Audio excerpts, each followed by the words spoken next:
Hello, हंसते मुस्कुराते प्यारे दोस्तों, कैसे हैं आप लोग। आज आपको कृष्ण जी से रिलेटिव बातें बताने जा रहे हैं। यूँ तो आपने सैकड़ों बातें कृष्ण जी के बारे में सुनी होंगी कि उन्होंने गीता का ज्ञान दिया था, उनका जन्म कैसे हुआ था, उनके माता पिता कौन थे, उन्हें मथुरा क्यों जाना पड़ा, वगैरह वगैरह। लेकिन कुछ ऐसी अनटोल्ड स्टोरी भी है जो शायद आपको जानने में मजा आएगा, और कुछ लोग शायद इसको ना जानते हो या फिर आधा अधूरा जानते हो। आज हम इसको थोड़ा सा क्लियर करने की कोशिश कर रहे हैं। आप लोगों ने यह सुना होगा कि कृष्ण जी माखन चोर थे। वह ग्वालों दोस्तों के साथ माखन चुराते थे, लेकिन कृष्ण जी ने जब माखन खाना शुरू किया तो उनमें से वो बहुत सा माखन नीचे गिरा दिया करते थे। कारण जानते हैं? वो बंदरों में ये माखन बांटते थे।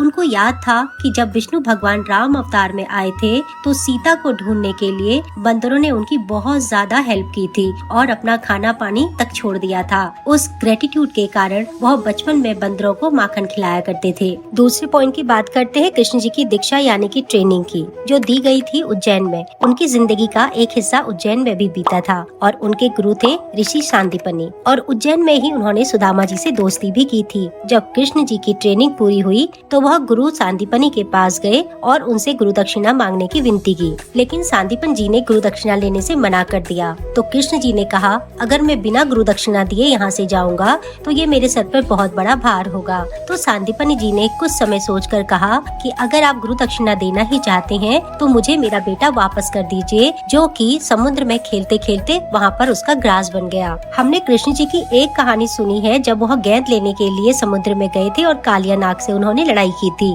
लेकिन वह समुद्र में 2 बार गए थे। उन्होंने सागर को ललकारा तो समुद्र ने बताया कि एक शंखासुर नामक राक्षस है जो समुद्र के अंदर रहता है। वह लोगों को अंदर ले जाता है, मारता नहीं बल्कि अपनी सेना में शामिल कर लेता है, उन्हें राक्षस या ज़ॉम्बी टाइप बना के। कृष्ण जब समुद्र के अंदर पहुँचे तो उन्होंने देखा कि और ऋषि मुनि के बच्चों को भी उन्होंने राक्षस कर अपनी सेना में शामिल कर लिया है। तब वह शंखासुर से लड़े और ऋषि सांदीपनि के बेटे को वापस कर गुरु दक्षिणा के तौर पर उनको दे दिया। आते हैं तीसरे पॉइंट पर। हम जानते हैं कि राम और लक्ष्मण 2 भाई थे। राम जी विष्णु जी के अवतार और लक्ष्मण जी शेषनाग के अवतार थे। लेकिन जब रामायण खत्म हुआ और दोनों ऊपर गए तो शेषनाग ने विष्णु जी से शिकायत की। वो क्या? आप अपना छोटा भाई बनाकर मुझे ले गए थे, लेकिन मेरी कोई भी बात आप नहीं मानते थे, हमेशा अपनी मनमानी ही किया करते थे। तो उस पर विष्णु जी ने कहा, कोई बात नहीं, अगली बार आप बड़े बन जाना। समय बीता, द्वापर युग आया और फिर विष्णु अवतार कृष्ण आए और बलराम जो कृष्ण जी के बड़े भाई थे वो थे शेषनाग के अवतार। चौथा पॉइंट है, लिखित रूप में श्री कृष्ण जी को देखते हैं हम लोग कि उनका रंग, उनका आकार कैसा था, वो कैसे मुस्कुराते थे, वो कैसे बंसी बजाते थे, वो कैसे दिखते थे, उनका श्याम वर्ण कितना खूबसूरत था। लेकिन श्री कृष्ण की सुंदरता का बखान जिसने पहली बार किया था वह थी उत्तरा। उत्तरा कौन थी? अर्जुन के पुत्र अभिमन्यु की पत्नी। उत्तरा ने कृष्ण जी को अपने शब्दों में उकेरा था। हूबहू वो कैसे चलते थे, कैसे दिखते थे, कैसे खाते थे, उनका रंग कैसा था, सब कुछ। और उन शब्दों के माध्यम से एक तस्वीर गढ़ी गई थी सबसे पहली बार। वो गढ़ी थी ब्रजनामी ने। ब्रजनामी कौन थे? कृष्ण के परपोते यानी कि ग्रैंडसन।